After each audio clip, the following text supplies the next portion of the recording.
नमस्कार दोस्त, किस अखबार में क्या छपा, क्या छिपा, कौन सी ऐसी जानकारी है, हर रोज की तरह आज भी आपके सामने हूं। जो अखबार का चूंकि विश्लेषण करता हूं, खास एंगल या खास पहलुओं के बारे में पता करता हूं, वो भी आपको हर रोज बताता हूं और दरअसल हकीकत क्या है। नमस्कार दोस्तों, हर रोज की तरह आज भी आपके सामने दिल्ली से छपने वाले अखबारों का बंडल मेरे हाथ में। किस अखबार में क्या छपा, क्या छिपा और कुछ अतिरिक्त जानकारी और कुछ मेरे मन की बात। तो शुरू करते दोस्तों, आज के अखबारों की सुर्खियों की अगर बात करें, हेडलाइंस की बात करें, जो भी अखबार जिस भी देश के जिस भी हिस्से में आप रहते हैं, हर जगह के अखबार में हेडलाइंस एक ही है। अगर पहले पन्ने की हेडलाइंस, ज़्यादातर अखबारों की बात कर रहा हूं, वो हेडलाइन क्या है और उसके बाद बाकी खबरों पर आऊँगा। कई खबरें हैं लेकिन हेडलाइंस से पहली खबर जो हर घर में आज पहुँच रही है और चैनल पर भी लगातार आप कई हफ्तों से देख रहे हैं, लेकिन उन खबरों में बीते कुछ सप्ताह में एक ट्विस्ट आया है और बीते 5 दिन में एक और ट्विस्ट आया है और बीते 2 दिन में एक और ट्विस्ट आया है और अभी अगले 2-4 दिनों में कुछ और ट्विस्ट देखेंगे। खबर क्या है? हर अखबार में जो सुर्खियां हैं आप देख पा रहे हैं। अब दीपिका, सारा, श्रद्धा और रकुल प्रीत से होगी पूछताछ।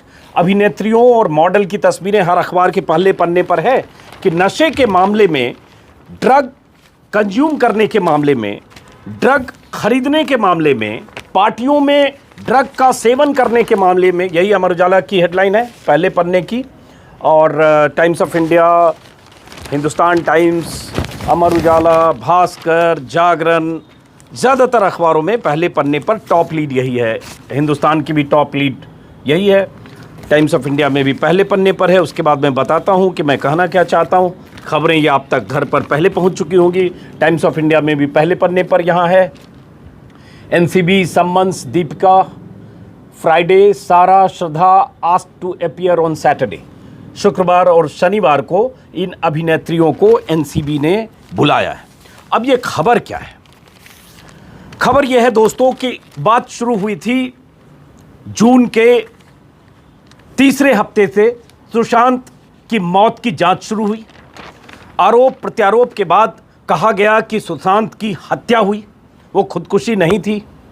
शुरू में वंशवाद से मामला शुरू हुआ कि उनकी फिल्में सब रिजेक्ट की गई, उन्हें फिल्मों से बाहर किया गया। एक कॉकस काम कर रहा था, उस कॉकस से का शिकार होकर वो बहुत हतोत्साहित हुए, डिप्रेस हुए और खुदकुशी की। फिर रिया का एंगल आया कि रिया ने ऐसी स्थिति की कि खुदकुशी की। फिर आया कि नहीं, दरअसल वो कत्ल था, वो खुदकुशी तो था ही नहीं, वो कत्ल था।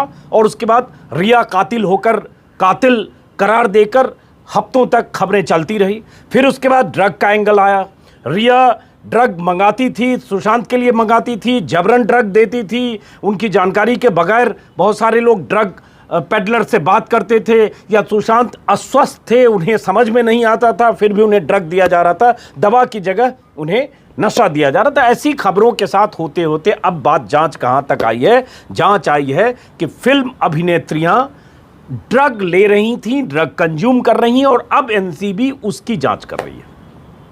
अब जिस चैट के हवाले से जांच हो रही है और जिस चैट के हवाले से दीपिका को बुलाया गया, गोवा में शूटिंग कर रही थी, वो आ रही हैं। अभी खबर आ रही है कि प्राइवेट प्लेन से आ रही हैं, अपने लीगल टीम से वो लगातार संपर्क में है। शूटिंग उन्होंने स्थगित की है।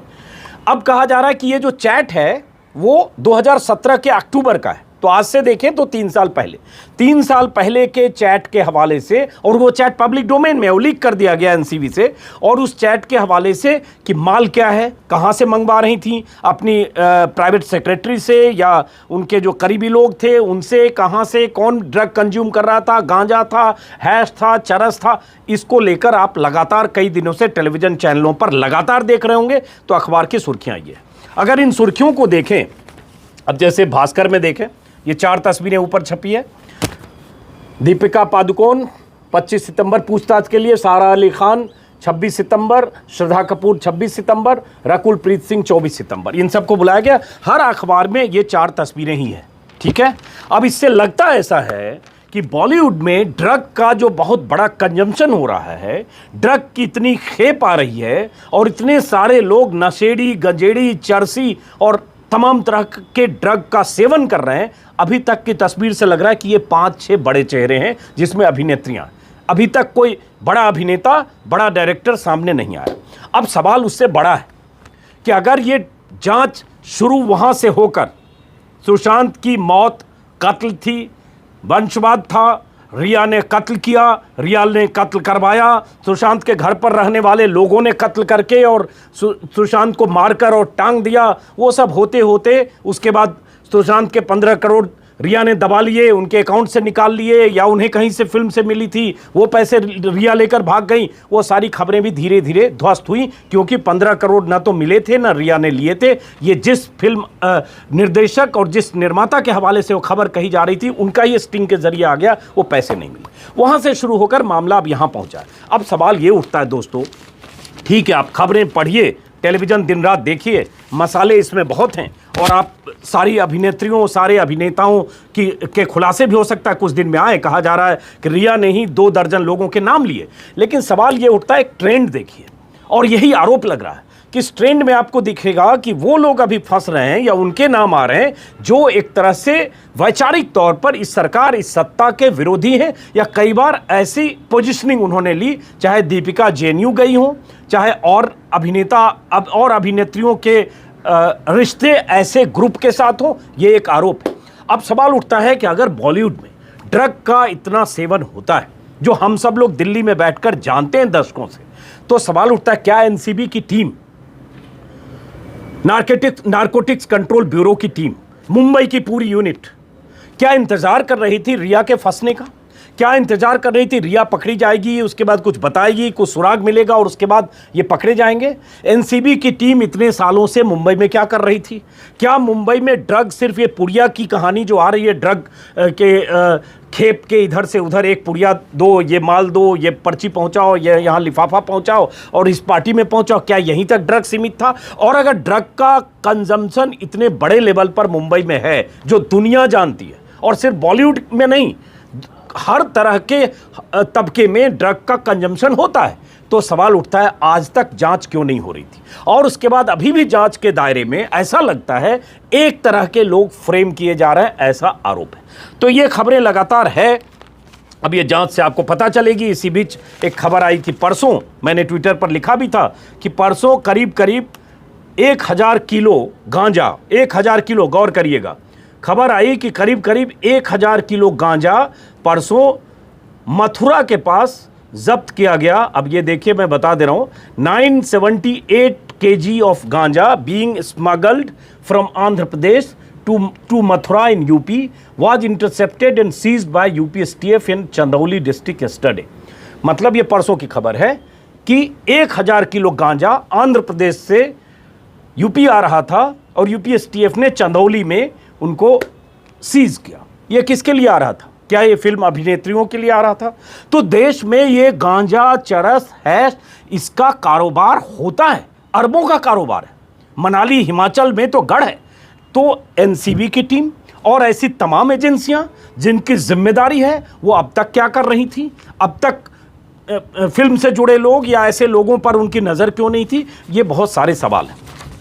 इन सारे सवालों का जवाब, और इससे ऐसा लगता है जो सरकार के समर्थक फिल्मी दुनिया में लोग हैं, उन पर शिकंजा नहीं कसता दिख रहा है, उनका जिक्र नहीं हो रहा है, उनका कहीं नाम नहीं हो रहा है। अगर वहाँ गांजा, चरस, हैश, ड्रग्स ये सब चलता है तो सब जगह चलता है।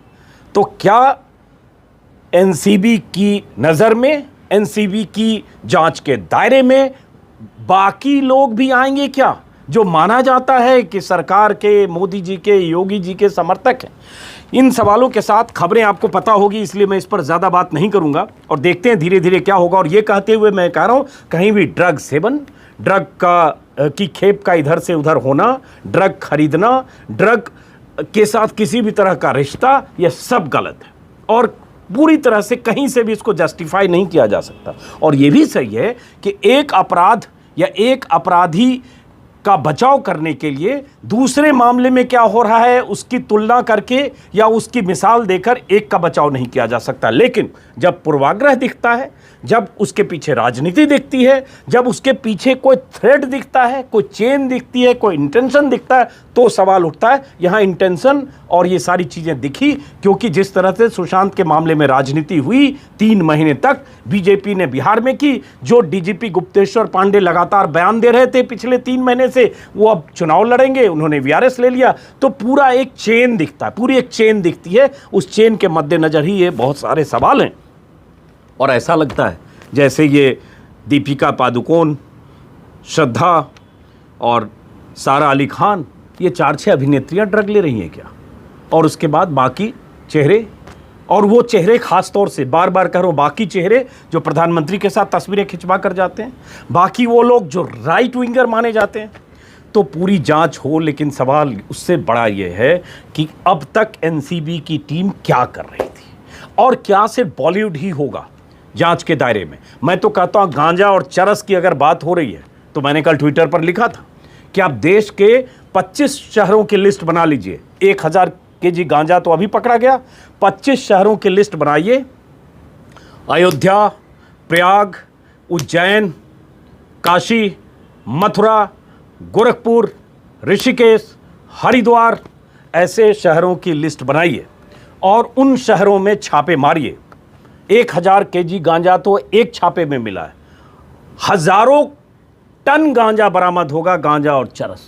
लेकिन मारिए तो सही, नशाबंदी, गांजाबंदी, चरसबंदी करिए तो सही, लेकिन टारगेट अगर करेंगे तो ये सवाल उठता है। हर अखबार में मोटे तौर पर खबर है, कानूनी तौर पर इस खबर का और इस जांच का क्या असर होगा, क्योंकि ये सारे चैट जो हैं वो, या जो बातें की गई है वो पुरानी है, 3 साल पहले का है। अब जैसे दीपिका पादुकोण के मामले में उनकी मैनेजर करिश्मा के बीच का चैट है जो अक्टूबर 2017 का है।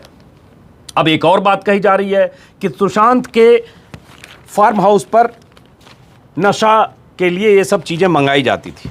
तो सवाल उठता है, सुशांत तो आज इस दुनिया में नहीं है।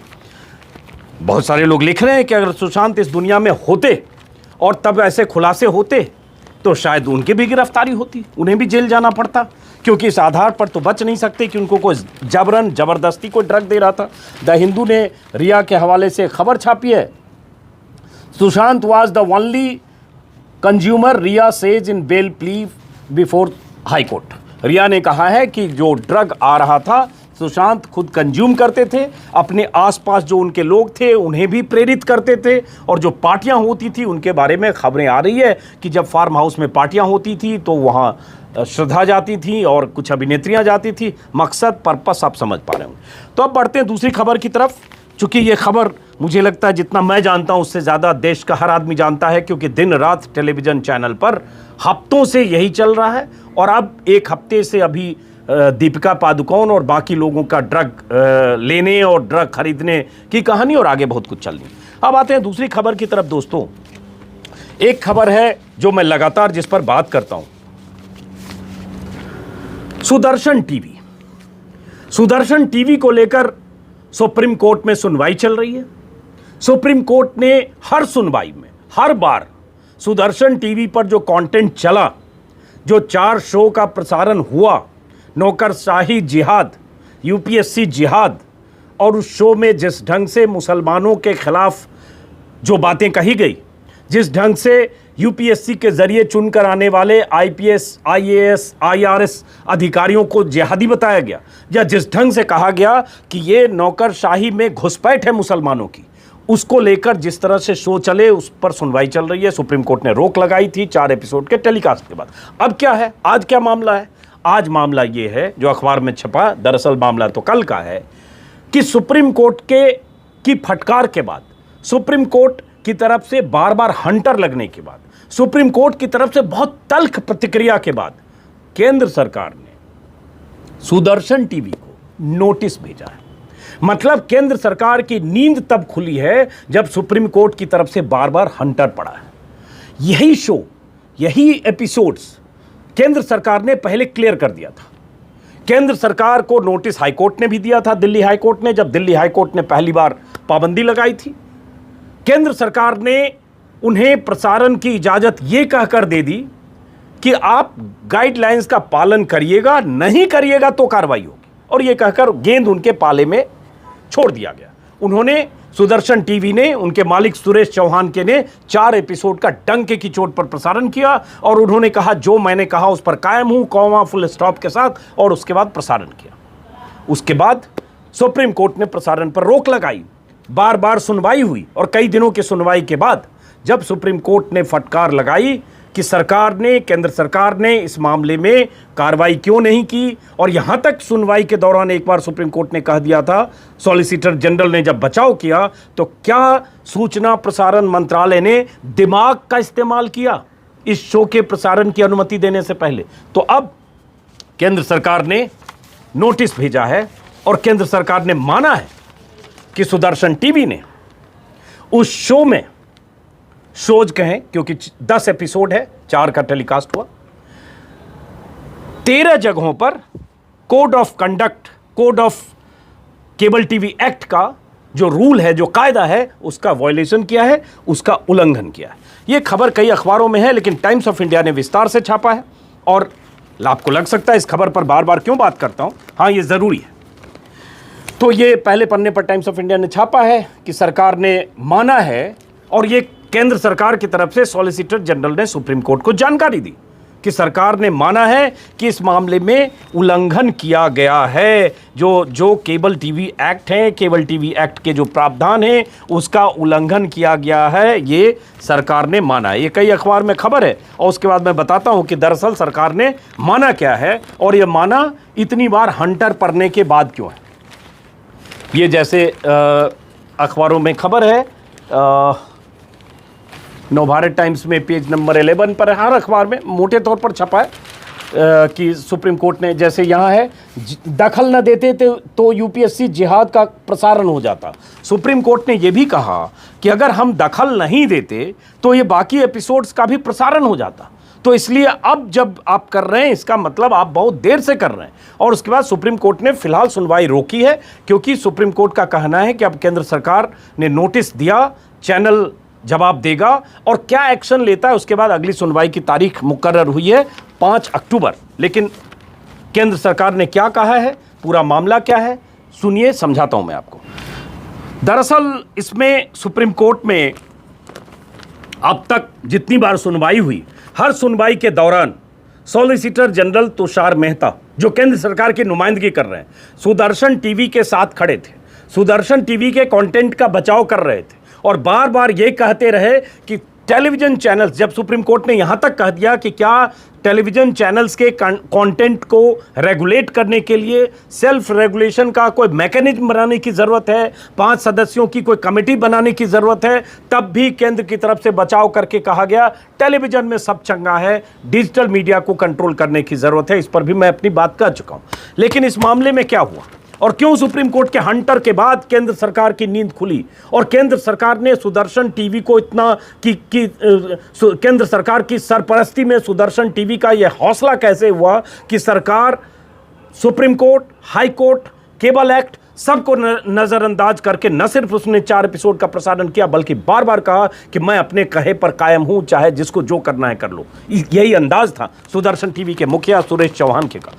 सुप्रीम कोर्ट ने इसमें कहा है कि जब सुप्रीम कोर्ट ने केंद्र सरकार से कहा कि क्यों नहीं एग्जामिन किया गया पहले इनके एपिसोड्स को जिसमें मुसलमानों की घुसपैठ की बात की गई, तब आईबी मंत्रालय ने बुधवार को, ये टाइम्स ऑफ इंडिया की खबर का मैं लबोलुआब बता रहा हूँ, तब आईबी मंत्रालय ने, सूचना प्रसारण मंत्रालय ने बुधवार को सुदर्शन टीवी को नोटिस जारी किया। मंत्रालय ने 13 ऐसे पॉइंट बताए जहां सुदर्शन टीवी ने प्रोग्राम कोड का उल्लंघन किया है। सॉलिसिटर जनरल ने सुप्रीम कोर्ट को यह जानकारी दी कि 28 सितंबर तक सुप्रीम कोर्ट, माफ करें, 28 सितंबर तक सुदर्शन से सरकार ने जवाब मांगा है। ये सरकार ने सुप्रीम कोर्ट को बताया है। कोर्ट से अपील की गई है कि बेहतर होगा तब तक सुनवाई टाल दी जाए जब तक चैनल अपना जवाब न दे और संबंधित अधिकारी अपना फैसला न लें। मंत्रालय ने कहा कि केबल टीवी नेटवर्क्स रूल्स 1964 का रूल नंबर 6 कहता है, सुन लीजिएगा रूल नंबर 6 क्या कहता है। और ये रूल नंबर और रूल बुक ये केंद्र सरकार के अधिकारियों के पास पहले भी था, लेकिन पहले इस फाइल को दराज में रखकर या तो सो रहे थे या इससे उनको फर्क नहीं पड़ता कि रूल क्या कहता है, एक्ट क्या कहता है, प्रावधान क्या कहता है और चैनल क्या चलाता है। तब जब वो चैनल सरकार बीजेपी या इस तरह के दक्षिणपंथी विचारों का पोषक हो, वाहक हो। मैं खास तौर से इसलिए कह रहा हूं। तो इसमें रूल क्या कहता है, कोई भी कार्यक्रम जो गुड टेस्ट में ना हो, मैं इसका हिंदी मोटे तौर पर इस रूल का बता रहा हूं, जो कोई भी कार्यक्रम जो गुड टेस्ट में ना हो, जिसमें कोई अश्लील कंटेंट हो, डिफेमेटरी और फॉल्स कंटेंट हो, हाफ ट्रूथ बताया जा रहा हो, किसी धर्म या समुदाय पर हमला हो, जो किसी धार्मिक ग्रुप के बारे में ऐसी बातें जिसमें कही जाए जिससे सांप्रदायिक तनाव बढ़े, ऐसा माहौल बने या इस तरह की चीज़ें बने, बिगड़े, उसे टेलीकास्ट नहीं किया जा सकता। मोटे तौर पर इस रूल नंबर 6 में यही कहा गया और इसी का हवाला देकर अब उनको नोटिस भेजा गया। और पहले ये इस रूल को दराज में रखकर फाइल में बंद करके और उसके बाद उन्हें प्रसारण की अनुमति दी गई। अब सुप्रीम कोर्ट ने यही कहा है कि अगर हमने नहीं कहा होता तो आप नोटिस नहीं भेजते, और हमने नहीं कहा होता, सुप्रीम कोर्ट ने दखल नहीं दिया होता, तो वो बाकी के 6 एपिसोड का भी टेलीकास्ट करते। ये सुप्रीम कोर्ट ने साफ साफ कहा है। और उसके बाद अब देखना है कि क्या होता है। सुदर्शन के मामले में सुप्रीम कोर्ट ने सरकार से पूछा था पहले कि क्यों एक्शन नहीं लिया गया और उसके बाद क्यों गाइडलाइन का उल्लंघन किया। बाकी चीज़ मैं आपको बता चुका हूं। तो अब देखना है कि अब सुदर्शन टीवी वाले सुरेश चौहान के साहब क्या जवाब सरकार को देते हैं, और देखना है कि सरकार इस पर एक्शन क्या लेती है और क्या एक्शन लेकर सरकार सुप्रीम कोर्ट को खबर करती है। यह भी बहुत अहम है। सुप्रीम कोर्ट ने साफ साफ कहा है, छल कपट वैमनस्य एक धर्म को टारगेट बनाने के लिए ऐसे प्रोग्राम बनाए जाते हैं, बनाए गए। हम किसी भी सूरत में सुप्रीम कोर्ट ऑफ इंडिया होने के नाते इसकी अनुमति नहीं दे सकते। ये 4 बार सुनवाई के दौरान सुप्रीम कोर्ट के जस्टिस चंद्रचूड़ और उनके साथ के 2 जजों ने कहा, इंदु मल्होत्रा और जस्टिस जोसेफ ने। अब सरकार क्या करती है, ये बहुत अहम है। क्या सरकार लाइसेंस उनका कैंसिल करती है? क्या सरकार कुछ दिनों के लिए उनके चैनल को सस्पेंड करती है? क्या सरकार उनके टेलीकास्ट पर पाबंदी लगाती है? क्या सजा देती है सरकार? यह बहुत मायने रखता है, क्योंकि सरकार के पास इसके अधिकार हैं कि अगर उन्होंने केवल एक्ट का उल्लंघन किया है, इस तरह के सांप्रदायिक कार्यक्रम बना के, यूपीएससी जैसी संस्था पर हमले करके, उसकी साख पर सवाल उठाकर, देश के एक बड़े समुदाय को, मुस्लिम समुदाय को टारगेट करके, मुस्लिम समुदाय के लोग आईएएस आईपीएस जो परीक्षाओं से चुनकर आते हैं उन्हें जिहादी बोलकर, जामिया के जिहादी आपके जिले के डीएम बनेंगे, ऐसी मुहिम चलाकर, और सबसे बड़ी बात, सुप्रीम कोर्ट की तरफ से बार बार इस कार्यक्रम की मंशा, इस कार्यक्रम के कंटेंट को लेकर हंटर चलने के बाद सरकार क्या करेगी? क्या सरकार अपनी तरफ से कार्रवाई करेगी या फिर सुप्रीम कोर्ट ही सरकार की लापरवाही नजरअंदाज करने के बाद फिर सुप्रीम कोर्ट बड़े फैसले करेगा? इसका इंतजार करते हैं। तो ये बड़ी खबर थी और इस पर मैंने पहले भी 3 वीडियो बनाए हैं। आप तीनों वीडियो देखिएगा। आपको लग सकता है इस पर बार बार बात क्यों करता हूं? बार बार बात करता हूं क्योंकि सवाल सुप्रीम कोर्ट के उस कहे का भी है, और सुप्रीम कोर्ट के कहे के बाद भी सरकार का सुदर्शन टीवी के साथ खड़े रहने का है, और उसके बाद सुदर्शन टीवी के कंटेंट के प्रसारण का है। उस प्रसारण में देश के बड़े समुदाय को निशाना बनाने का है, और उससे बड़ी बात कि सुदर्शन टीवी का बचाव करते करते सरकार का डिजिटल पर अंकुश और नकेल कसने की मंशा जताने का है। डिजिटल मीडिया में बहुत खामियां होंगी, यकीनन डिजिटल मीडिया के बहुत बड़े वर्ग में नफरत फैलाया जाता होगा, या ऐसे कंटेंट चलते हैं, अनकंट्रोल्ड है, अनियंत्रित हैं, और रेगुलेट करने की कोई गुंजाइश है तो होनी चाहिए। लेकिन सवाल उठता है, मुकम्मल बात हो, बात ये ना हो कि डिजिटल अनियंत्रित है, इसको हम नियंत्रित करेंगे, टीवी पूरी तरह नियंत्रित है, वहाँ कुछ करने की जरूरत नहीं है। नियंत्रित मतलब रेगुलेटेड है, कुछ करने की जरूरत नहीं है। और टेलीविजन क्या कर रहा है? आपके घरों में कैसे जहर बो रहा है, आपके बच्चों को, आपके परिवार को, आपके जहन में जहर की सुई दे रहा है, दिन रात नफरत के बीज हर घर में, हर मोहल्ले में, हर शहर में बो रहा है।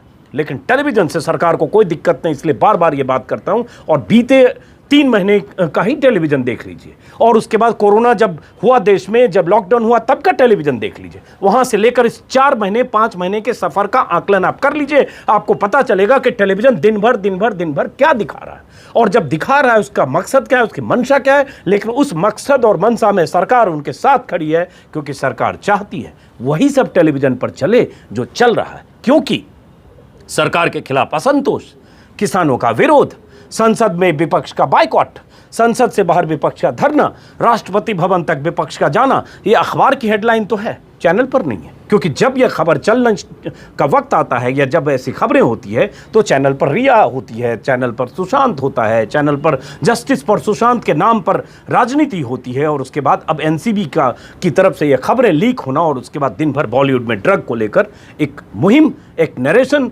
एक माहौल बनाने की कोशिश होती है। अब ये खबर हर अखबार में है। राज्यसभा, और जिस ढंग से राज्यसभा में विपक्ष का बाइकआउट के बाद भी राज्यसभा चला, तो अखबारों की हेडलाइन है, इसीलिए मैंने टेलीविज़न की बात की। अखबारों की हेडलाइन है राज्यसभा लॉक, लेकिन विपक्ष का विरोध डाउन नहीं। विपक्ष विरोध कर रहा है राज्यसभा में जिस ढंग से बिल को पास किया गया उसको लेकर, लेकिन वो खबर आपको टेलीविज़न चैनल पर नहीं दिख रही होगी, जबकि अपने आप में बड़ी खबर है, हर अखबार में प्रमुखता से छपी है, कम से कम टेलीविज़न पर गायब है। वहाँ पर अब ड्रग माफिया और कुछ अभिनेत्रियों के खिलाफ मुहिम और बाकी मसाला आप दिन रात देख रहे होंगे। ये खबर है, भास्कर की हेडलाइन है, और इसी तरह की हेडलाइन है राज्यसभा की 10 दिन की कार्यवाही में 25 विधेयक पास, 15 तो 2 दिन में पारित।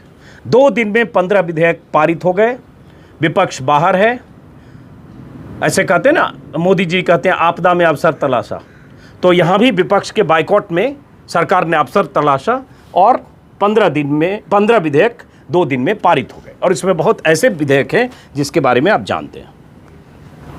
और राज्यसभा में जो हुआ और जो विपक्ष का बाइकआउट है और चैनलों पर न दिखना, और इस बीच देश भर में किसानों का आंदोलन, अब जैसे हिंदुस्तान टाइम्स का भी यही हेडलाइन है। कई अखबारों ने हेडलाइन में जो राज्यसभा में संसद के इस छोटे सत्र में जितने विधेयक पास हुए हैं उसका ही जिक्र है कि पार्लियामेंट ने 25 बिल 10 दिनों में पास किए, विपक्ष के बाइकआउट के बाद भी, जिसमें लेबर रिफॉर्म बिल भी पास किया गया है। ये भी खबर है, और ये मोटे तौर पर हर अखबार में है। और ये लेबर रिफॉर्म बिल क्या है, इसके बारे में क्या आपको जानकारी है? मैंने एक दिन पहले भी अपने वीडियो में बताया था। लेबर रिफॉर्म बिल को 2 लाइन में समझा देता हूँ, और उसके बाद फिर मैं बाकी कुछ और खबरें, कुछ और जानकारियाँ हैं उस पर आता हूँ। अब लेबर रिफॉर्म बिल जो है, भास्कर में देखिए पिछले पन्ने पर है, और इकोनॉमिक टाइम्स में लेबर रिफॉर्म बिल छटनी के लिए अब 300 कर्मचारियों की कंपनियों को मंजूरी की ज़रूरत नहीं। ये भास्कर ने पिछले पन्ने पर यहाँ छापा है, ठीक है। अब ये क्या है, इससे लेबर रिफॉर्म होगा, और ये क्या होगा, इस पर कोई आवाज़, कोई इस पर बहस, कोई विमर्श यही तो नहीं हुआ। इसी तरह की बात, चर्चा ही नहीं हुई, पता ही नहीं चला कि दरअसल ये लेबर रिफॉर्म है या कंपनियों को सहूलियत और मजदूरों के, कर्मचारियों के खिलाफ है। इस पर कोई बात ही नहीं हुई, क्योंकि सब बाहर है। अब यही खबर इकोनॉमिक टाइम्स की है, और अगर ये लेबर रिफॉर्म है तो बहुत अच्छा है। कुछ दिन में पता चलेगा कि इस रिफॉर्म के शिकार कौन हुए और इस रिफॉर्म से फ़ायदा किनको हुआ। यही इकोनॉमिक टाइम्स की यहाँ हेडलाइन है, और इस पर मैंने 3-4 दिन पहले भी वीडियो बनाया था। अब इसमें जैसे है पार्लियामेंट क्लियर्स 3 की लेबर कोड्स, ठीक है। इसके नीचे एक सब हेडलाइन है, सब हेडिंग है, employers get greater flexibility to hire and fire.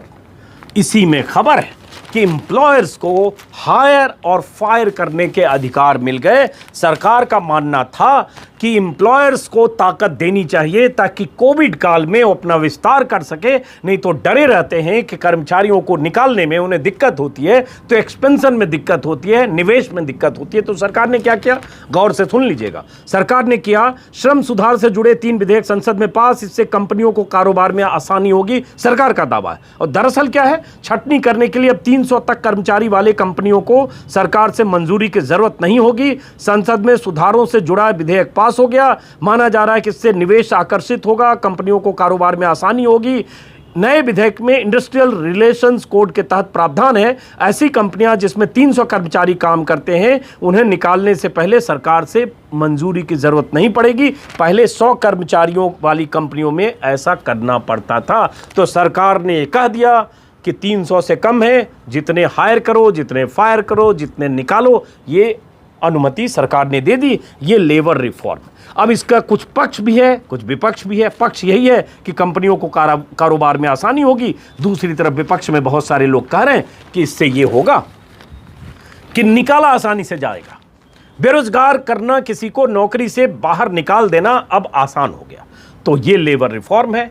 ये लेबर रिफॉर्म है या कंपनियों के लिए फायदेमंद है, ये अब आप तय कर लीजिए। और इससे किसको नुकसान है ये भी तय कर लीजिए। लेकिन ये खबर कहीं न छपेगी, न दिखेगी, न बात होगी, कहीं कहीं दाएं बाएं छप के निकल गई और विपक्ष की बहस, विपक्ष के ऐतराज गायब, क्योंकि विपक्ष सड़क पर है और जो सड़क पर विपक्ष कर रहा है वो चैनल से गायब है। तो ये खबर है और विपक्ष के ऐतराज अपनी जगह हर अखबार में है। मोटे तौर पर देखें तो हर अखबार की में अंदर बाहर कहीं न कहीं खबर विपक्ष के ऐतराज की खबर है। उसके बाद एक खबर दोस्तों, आपको पता होगा कोरोना को लेकर जो कुछ चल रहा है और कोरोना से एक केंद्रीय मंत्री का निधन हुआ है। सुरेश अंगड़ी जो रेल राज्य मंत्री थे, एम्स में भर्ती थे, उनका निधन हुआ है। और उनके निधन, इसके पहले उत्तर प्रदेश में 15 से ज़्यादा मंत्री कोरोना संक्रमित हुए। कोरोना से उत्तर प्रदेश के 2 मंत्रियों का, अगर मुझे याद है, 2 चेतन चौहान और एक और दूसरे मंत्री, 2 मंत्रियों का निधन हुआ।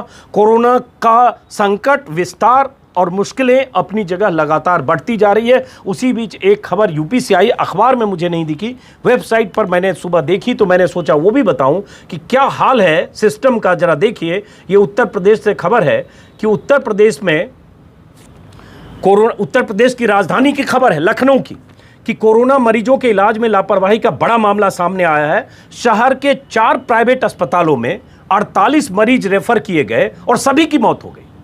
लखनऊ में, उत्तर प्रदेश में, योगी राज के मुख्यालय में, जहां योगी टीम 11 के साथ हर रोज मीटिंग करते हैं, हर रोज अधिकारियों की मीटिंग की खबरें, वीडियो, तस्वीरें आती है, ट्विटर पर ट्वीट किया जाता है। योगी क्या नियम, कायदे, कानून बना रहे हैं उसकी जानकारी प्रचार प्रसार अखबारों में होता है। उसी लखनऊ से खबर आया है, उसी लखनऊ से खबर आई है कि लखनऊ में प्राइवेट हॉस्पिटल 4 ऐसे थे जहां जितने मरीज रेफर किए गए, हर मरीज की मौत हो गई। ये प्राइवेट अस्पतालों के नाम जागरण में छपे हैं। अपोलो, सुन लीजिए, अपोलो, मेयो, चरक और चंदन अस्पताल का मामला है। चारों अस्पतालों में कोरोना पीड़ितों की मौत हुई है। अपोलो में गैर कोविड अस्पताल में, अपोलो अस्पताल में गैर कोविड अस्पताल में 17 कोरोना मरीज भेजे गए, इन सभी की मृत्यु हो गई। इसी तरह मेयो में 10, चरक में 10, चंदन अस्पताल में 11 मरीज को गैर कोविड अस्पतालों से भेजे गए, सभी की मौत हो गई। सभी कोविड और गैर कोविड अस्पताल हैं, यानी अस्पताल का एक हिस्सा कोविड, दूसरा गैर कोविड है। एक हिस्से से दूसरे हिस्से में मरीजों को स्थानांतरण करने में देरी का पता चला।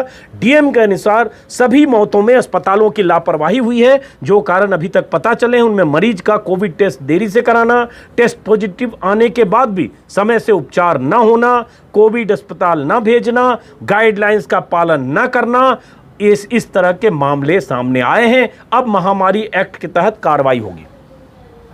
48 जानें चली गई, लखनऊ में चली गई, 4 अस्पतालों में चली गई, जितने भर्ती सबकी मौत हो गई। लखनऊ में ही सब कुछ हो रहा है और उसके बाद टीम 11 की रोज मीटिंग हो रही। इन अस्पतालों के लाइसेंस कैंसिल होने चाहिए, लाइसेंस कैंसिल होकर तालाबंदी होनी चाहिए, क्योंकि ये 48 मौतों के जिम्मेदार है लखनऊ की अस्पताल। ये मामूली बात नहीं है कि उन अस्पतालों में जितने भर्ती हो गए हुए सबकी मौत हो गई और सिर्फ जांच और मामूली चीज़ों से बात नहीं होगी। तो ये एक बड़ी खबर है, लेकिन अखबार में मुझे नहीं दिखी। और मुझे लगता है ऐसे मामलों में देश के अस्पतालों के खिलाफ एक मुहिम चलनी चाहिए। मीडिया की भूमिका यही होनी चाहिए। मैं बार बार कहता हूं कि अस्पतालों के खिलाफ, ऐसी अव्यवस्थाओं के खिलाफ मुहिम तो चले, पता तो चले कि देश में कोविड में कैसे लोग कहां मर जा रहे हैं, बिना इलाज के, बिना ऑक्सीजन के, बिना भर्ती हुए, बिना बेड के। लेकिन कहीं चैनल पर ऐसी कोई खबर नहीं है। चैनल पर दिन रात क्या चल रहा है आप देख रहे हैं। अब एक मामले में मैं दैनिक भास्कर की तारीफ करूंगा। कल इस वीडियो में इस बात करना चाहता था लेकिन कर नहीं पाया। दैनिक भास्कर ने कल के अखबार में, और आज उसका इंपैक्ट हुआ इसलिए दोनों का जिक्र कर रहा हूं। दैनिक भास्कर ने लीड स्टोरी कल छापी थी। इसमें यह खबर है अनूप मिश्रा की सूरत से। इस खबर में क्या है, बहुत जरूरी ऐसी खबरें, ऐसी मुहिम चैनल पर और अखबार दोनों को चलानी चाहिए ऐसे मौके पर, और हम जैसे लोगों ने किया है और ऐसी जरूरत है आज। ये अखबार दैनिक जागरण ने क्या आदमी चाहे यूपी में हो या बिहार में, गुजरात की निजी लैब बिना सैंपल या जांच के दे रही थी कोरोना नेगेटिव रिपोर्ट, और उसके बाद जो मजदूर वहां आ रहे थे गुजरात के निजी लैब में, उनके लिए ये सब बना दिया जाता था क्योंकि मजदूरों से काम लेना था। और उसके बाद उन्हें कैसे जो जिसमें पॉजिटिव है उसको भी नेगेटिव दे दिया, या बिना जांच के नेगेटिव दे दिया, या पॉजिटिव है उसको 10 दिन बाद पॉजिटिव बताया ताकि 3 दिन क्वारंटीन के बाद उनसे काम करा लो। ये खुलासे स्टिंग के जरिए रिपोर्टर ने किए हैं। पैसे दो, रिपोर्ट लो। 10 दिन तक स्टिंग ऑपरेशन किया सूरत के अलग अलग लैब में, और उसके बाद सब अपने अपने ढंग से ये देने को तैयार हो गए कि कैसे 4 दिन पहले हम रिपोर्ट दे देंगे, पॉजिटिव आया तो ज़्यादा क्वारंटीन नहीं करना पड़ेगा, और उसके बाद निगेटिव पॉजिटिव का ये खेल। अब आज भास्कर की खबर का ही फॉलोअप मैंने देखा, दैनिक भास्कर में ही, कि इस खबर का असर हुआ। विजय रूपानी सरकार ने और मुख्यमंत्री ने खुद इसको नोटिस किया, और खबर आई है कि सूरत की दोनों लैब बंद हो गई जांच के घेरे में, प्रदेश की सभी निजी लैब। ये भास्कर ने पहले पन्ने पर यहाँ खबर छापी है। मैं इस अखबार और अनूप मिश्रा सूरत के जो रिपोर्टर हैं उनकी तारीफ करूंगा। दरअसल ऐसे वक्त में पत्रकारिता ऐसी होती है, दरअसल ऐसे वक्त में रिपोर्टर का काम इसी तरह का होता है कि वो खुलासे करे, वो सरकार और सिस्टम को जगाए, उनकी आंखें खोले, लेकिन ये होता नहीं। तो ये खबर है। उसके बाद एक खबर जिस पर कल भी मैंने बात की थी दोस्तों, मेरे हिसाब से वो भी ज़रूरी खबर है, जो आज के 2 अखबार में छपा है। और एक लॉकडाउन को लेकर पीएम ने कल कहा है कि लॉकडाउन अब छोटा लॉकडाउन हो, उसी इलाके में हो जिस इलाके में कोरोना का खतरा है। मुख्यमंत्रियों के 7 राज्यों के मुख्यमंत्रियों के साथ बैठक की थी। 60 जिलों के आंकड़े हैं जहां उन्होंने सुझाव दिया है कि 7 दिन का कार्यक्रम बनाएं, मुख्यमंत्री रोजाना ऑनलाइन बातें करें, और माइक्रो लॉकडाउन लगाना चाहिए ताकि धीरे धीरे बाकी चीज़ें, आर्थिक स्थितियां ट्रैक पर आए। ये भी हर अखबार की पहले पन्ने की मोटे तौर पर हेडलाइन है। टाइम्स ऑफ इंडिया ने भी छापा है पहले पन्ने पर। टाइम्स ऑफ इंडिया की हेडलाइन यही है, एसेस करें लोकल लॉकडाउन का और push to reopen economy. Times of India की भी हेडलाइन है, मेरे ख्याल से ज़्यादातर अखबारों में ये हेडलाइन छपी है। तो ये तो अब सरकार को देखना है। ये नवभारत टाइम्स ने भी यही छापा है, पहले पन्ने की हेडलाइन है। राज्य पता करें छोटे लॉकडाउन कितने असरदार, बिना इसके आगे बढ़ें पीएम। हाँ, और ये ज़रूरी भी है क्योंकि जान भी जहान भी अब दोनों ज़रूरी है। अब एक खबर जिसका जिक्र मैंने किया, एक्सप्रेस में भी वही है, रीथिंक करें छोटे लॉकडाउन को लेकर, लेकिन टेस्टिंग और ट्रेसिंग बहुत ज़रूरी है। लॉकडाउन को छोटा करें, किसी इलाके तक कन्फाइन करें, लेकिन टेस्टिंग और जो कोरोना मरीज हैं उनका सही देखभाल ज़रूरी है। अब एक खबर जिसका जिक्र कर रहा था वो नवभारत टाइम्स और जागरण में छपी है। कल के वीडियो में मैंने जिक्र किया, लेकिन उस वीडियो में कुछ खामी रह गई थी। फिल्म सिटी का जिक्र मैंने कल किया था कि योगी आदित्यनाथ ने फिल्म सिटी को लेकर जो एक परियोजना तैयार की है ग्रेटर नोएडा में, उसको लेकर फिल्म जगत के लोगों में खुशी है। बहुत सारे लोगों से योगी लखनऊ में मिले भी थे परसों, और उसके वीडियो वायरल भी हुए थे, तस्वीरें भी आई थी जिसमें उदित नारायण गाकर योगी जी की आराधना करते हुए 30 सेकंड का एक गाना था। आराधना बोल रहा हूँ, मतलब खुश करने की कोशिश करते हुए गाना गा रहे थे, वो वीडियो मैंने दिखाया था। खबर क्या है कि फिल्म सिटी को लेकर योगी ने जो कहा है और जो योजना और परियोजना है उसको लेकर एक भास्कर ने जागरण और अखबारों ने छापा है। सिर्फ जागरण ने छापा है, नवभारत टाइम्स में डिटेलिंग है। लेकिन इस की बात मैंने कल के वीडियो में की थी कि फिल्म सिटी ऐसा ना हो कि ज़मीन आवंटित हो जाए बहुत सारे लोगों को, जो सरकार समर्थक, बीजेपी समर्थक, बीजेपी की विचार वाले लोग, चाहे वो फिल्मकार हो, चाहे कलाकार हो, चाहे गायक हो, चाहे कोई भी हो, निर्देशक हो, चाहे संगीतकार हो, उन्हें फ़ायदा मिल जाए और उसके बाद वही हाल हो जाए जो नोएडा की फिल्म सिटी का हुआ, जहां फिल्म नहीं बन रही है, फिल्म सिटी नहीं है, मीडिया हब है। तो वही जागरण ने छापा है। मनोज त्यागी की रिपोर्ट है, अच्छी रिपोर्ट है, मैं तारीफ करूंगा इस मामले में जागरण की इस रिपोर्ट की, जिसमें बॉलीवुड के लिए लाभ का जरिया न बनकर रह जाए फिल्म सिटी, और वही जानकारी दी है। फिर कहूंगा ये जानकारी मैंने अपने वीडियो में पहले भी बताई थी। वही लिखा है कि मात्र 200 रुपये वर्ग मीटर पर ज़मीन कैसे 86 में सेक्टर 16A में फिल्म सिटी के निर्माण के लिए लोगों को दिया गया था। 39 प्लॉट बनाए गए थे, जिसमें पद्मिनी कोल्हापुरी, डैनी टूटू शर्मा, आदित्य चोपड़ा, अनिल कपूर, संदीप मरवा, सुभाष चंद्रा, गुलशन कुमार, पूर्णचंद राव, बोनी कपूर, श्रीदेवी, पूनम ढिल्लो जैसे तमाम सितारों ने मात्र 200 रुपये प्रति गज मीटर की कीमत पर ज़मीन ली थी, जिसकी कीमत उस समय 2000 वर्ग मीटर थी, जो बाद में 35,000 रुपये वर्ग मीटर, 30,000 रुपये वर्ग मीटर में बेचकर सब निकल गए। तो ये फिल्म सिटी उसी तरह से ना हो जाए कि कुछ चंद लोगों के लिए फ़ायदेमंद सौदा हो, आए, सरकार की नज़रें इनायत हो और उसके बाद फिर वही हाल हो जाए। तो इस तरह के कुछ सवाल हैं। ये सवाल मैंने कल के वीडियो में भी उठाए थे, लेकिन इस पर फिर एक अलग से वीडियो करूंगा। फिलहाल ये वीडियो लंबा हो रहा है, कुछ खबरें हो सकता है छूट भी रही हो, लेकिन फिर भी दोस्तों बात हम खत्म करते हैं। अगले वीडियो में फिर आपसे मुलाकात होगी। अगर आपने सब्सक्राइब नहीं किया है मेरे इस YouTube चैनल को तो सब्सक्राइब करेंगे, मुझे अच्छा लगेगा। नमस्कार।